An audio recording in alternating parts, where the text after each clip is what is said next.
Assalamualaikum anak-anak, selamat pagi, sehat selalu semuanya. Materi untuk pembelajaran hari ini adalah 3.1 menganalisis nilai-nilai Pancasila dalam kerangka praktek penyelenggaraan pemerintahan negara. Tujuan dalam pembelajaran ini diharapkan anak-anak dapat yang pertama, menganalisis sistem pembagian kekuasaan negara Republik Indonesia.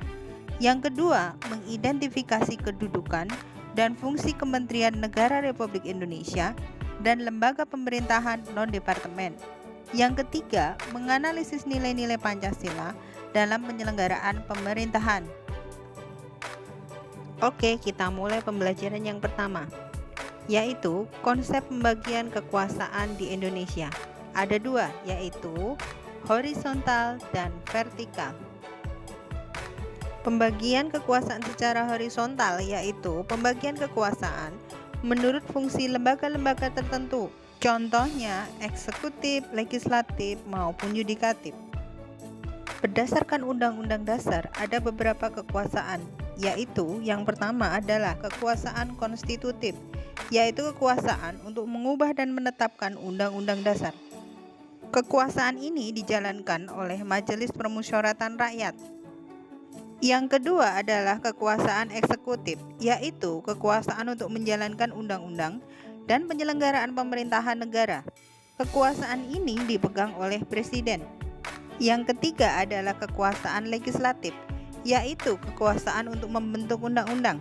Kekuasaan ini dipegang oleh Dewan Perwakilan Rakyat.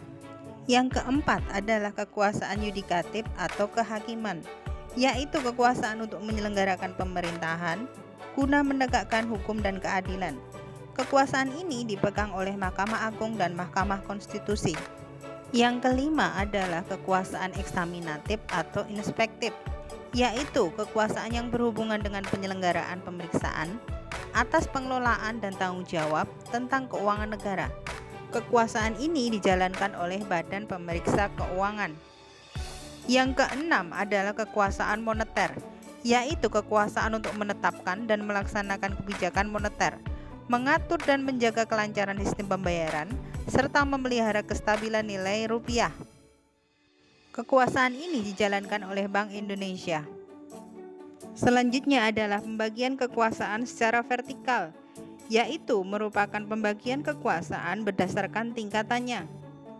Pembagian kekuasaan secara vertikal di negara Indonesia berlangsung antara pemerintahan pusat dan pemerintahan daerah, yaitu pemerintahan provinsi dan pemerintahan kabupaten atau kota. Tugas untuk pembelajaran hari ini adalah untuk mengetahui seberapa paham Ananda tentang pembagian kekuasaan di Indonesia. Perhatikan pernyataan berikut. Pak Hanif adalah seorang anggota DPR yang menang di pemilu. Nah, kira-kira Pak Hanif ini masuk dalam kekuasaan apa ya?